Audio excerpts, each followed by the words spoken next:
Hello guys, আসসালামু আলাইকুম। আশা করি সবাই ভালো আছেন। এবছরের নভেম্বর মাস চলে যাচ্ছে, অথচ এখনো শীতের দেখা নাই। তবে আমরা যশোরবাসী এখনো শীতের দেখা না পেলেও শীতের পিঠার দেখা কিন্তু পেয়ে গেছি। বর্তমানে যশোরের আনাচে কানাচে বিভিন্ন জায়গায় বিভিন্ন রকম পিঠা বিক্রি হচ্ছে এবং আমাদের যশোরের বহুল পরিচিত স্ট্রিট ফুড রোড প্যারিস রোডেও সম্প্রতি কয়েকটা ফুড ভ্যান শীতের পিঠা বিক্রি করছে। এমন একটি ফুড ভ্যানের কাছে চলে এসেছি আজ, যেটার নাম বেরেস্তা। এখানে চিতই পিঠা, কুলি পিঠা, তেলে ভাজা পিঠা, সিটারুটি সহ হাঁসের মাংস এবং গরুর ভুড়ি ভুনা পাওয়া যাচ্ছে। এখানে দুইজন আন্টি এই উদ্যোগ নিয়ে শুরু করেছেন তাদের ব্যবসা। এখানে পিঠা অর্ডার করে কিছুক্ষণ অপেক্ষা করতে হয়, কারণ অর্ডার করার পরে সেগুলো চোখের সামনেই তারা গরম গরম বানিয়ে দেয়। আজ আমি ট্রাই করেছি চিতই পিঠা, সাথে কয়েক প্রকার চাটনি। কয়েক মিনিটের মধ্যেই আমাকে সেগুলো বানিয়ে দিল। 3টা চিতই পিঠা এবং 3 প্রকার চাটনি দিয়ে দাম রেখেছিল 20 টাকা। চিতই পিঠার টেস্ট সাধারণত যেমন হয়ে থাকে তেমনই, আলাদা বিশেষ করে তেমন কিছু বলার নেই। তবে চাটনি বা ভর্তা যেটাই বলেন, এটা আমার কাছে তেমন একটা টেস্টফুল মনে হয়নি। এজন্য আমার ব্যক্তিগতভাবে চিতই পিঠার অভিজ্ঞতা খুব একটা ভালো না। তবে অন্য কোনো সময় তাদের অন্য সকল আইটেম টেস্ট করে দেখবো ইনশাল্লাহ। তার পাশেই দেখলাম একটি ভ্যানে করে ভাপা পিঠা বিক্রি হচ্ছে। সেখান থেকে 10 টাকা দিয়ে একটি ভাপা পিঠা টেস্ট করলাম।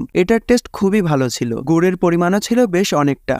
তো আজকের ভিডিও এতটুকুই। ভিডিওটি কেমন লাগলো কমেন্ট করে জানাবেন এবং আপনারা পরবর্তীতে কি ধরনের ভিডিও চান সেটাও কিন্তু জানাবেন। আর আমার এই পেজটি এখনো যারা ফলো করেননি তারা অনুগ্রহ করে ফলো করে দিবেন। দেখা হচ্ছে পরবর্তী ভিডিওতে। ততক্ষণ পর্যন্ত নিজে ভালো থাকবেন ও সবাইকে ভালো রাখবেন। আল্লাহ হাফেজ।